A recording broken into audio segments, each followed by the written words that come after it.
I mean, you just said even though it's a preseason, that says enough about it. It's preseason. It's like a known rule. Like in preseason, like nobody in the NFL is really out to do stuff like that. I mean, you know, I had players on this team telling me that that's what he was telling them to do. Take me out of the game, and it's preseason. So you just know who he is. Just the man. That's the man calling the plays. And did you feel like that injury sort of set off? I mean, do you think? Welcome back this afternoon. Earlier today, Odell Beckham had some things to say about his experience with Gregg Williams, which is interesting, and he says it's backed up by some Browns players who played for Gregg. We're talking about the 2017 season, right? Yeah, the 2017 preseason. Let's back it up. What happened? So, according to what Odell is saying. Well, the Giants were playing the Browns at First Energy Stadium, and Gregg Williams was the defensive coordinator, and Brienne Body Calhoun actually hit Beckham. It was kind of in the knee. It was actually a scary moment. A lot of people thought it might be a knee injury. It ended up being an ankle injury. Now, Odell Beckham today kind of called back to that moment and basically claimed that he thought Gregg Williams told guys to take him out. They almost treated it more like a regular season game than a preseason game, especially. That was one of the points he made. And then he said that injury, coming back from that injury earlier, sort of led to more injuries down the road. Well, it was a big deal. I don't remember a big deal being made out of it when it happened.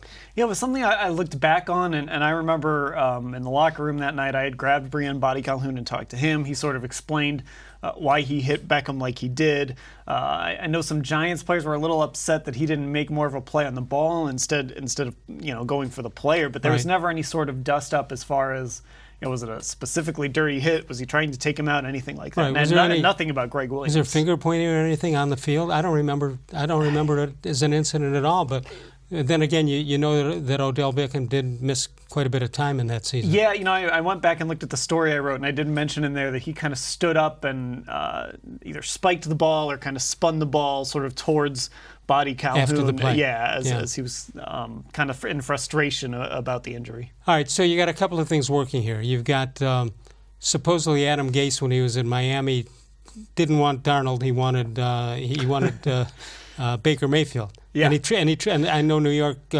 media jumping all over that. Is that true? And even if it is, so what? That was a different team, a different draft position. Yeah, I think that's one of those things where, I guess they wanted to look back on his history a little bit and see how he really felt about Sam Darnold. But at the same time, I don't know that it means he doesn't like Sam Darnold or can't grow to like Sam Darnold. He knew Sam Darnold was his quarterback when he took the job. So obviously that was enticing enough for him to go to the Jets. Right. All right, so as it turns out, Darnold has mononucleosis and won't play. That could last all year. Yeah, I mean, right now they're almost talking about their strain. bye week. Yeah, they're almost talking about their bye week which I believe is week 4. So he might not be back until week 5.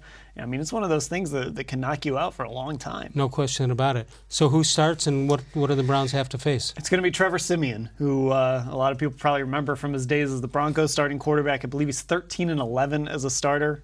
He's okay. He doesn't have a big arm necessarily, but he is a guy that has played and won in the NFL. So at least for the Jets' sake, they aren't turning to someone who's never played, some rookie or some guy they pulled off the street. And the Browns are in no shape at this point to laugh this one off and say, well, this is a gimme game to us right now, because they haven't proven they could do that anyway. Yeah, and what did we say all last week? The Titans don't have their starting tackle. They might not have one of their starting guards. And then the Titans go out and win that game by 30 points, and the front four get some pressure, but they never really quite have the impact that we thought maybe they would have. What do you make of what happened on Sunday, other than the fact that it was a total team collapse? Yeah, I mean, it was for one game. It was just sloppy. They lost their composure. I know a lot of Titans players kind of relished the fact that they felt like they were the more disciplined team, the more composed team, the better conditioned team, they even said. On the road. And they kind of came in and took advantage of a Browns team that just didn't quite look ready. Okay, yeah, Freddie Kitchens, most people would, the original finger pointing has to be to him. He's a new head coach in his first game. But is that fair? I think it is, because you kind of look back to what happened in Indiana when they practiced with the Colts. Fights. Yeah, he almost encouraged it, and I think that surprised a lot of people. And you don't want to go to joint practices and get in fights. Like universally, almost anyone you talk to, that's something you want to avoid.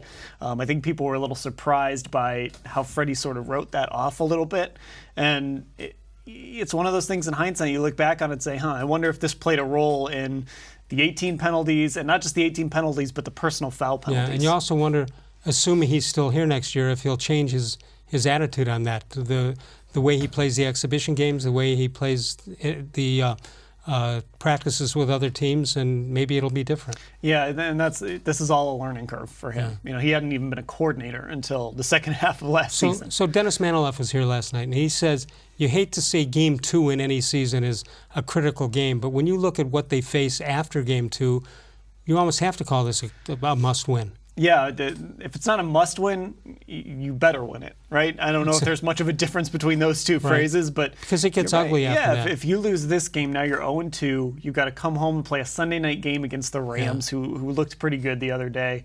You've got Baltimore, who looked great against Miami on the road. Yeah. And then you've got to travel to San Francisco. It's probably the weakest team in that bunch, not counting the Jets. But you've got to go to the West Coast and play them on a Monday night, which is not easy to do. Then that team lurking in New England. Yeah, you've got New England coming up. Seattle comes to town in between then. It does not get easier if you drop to 0-2. Wow.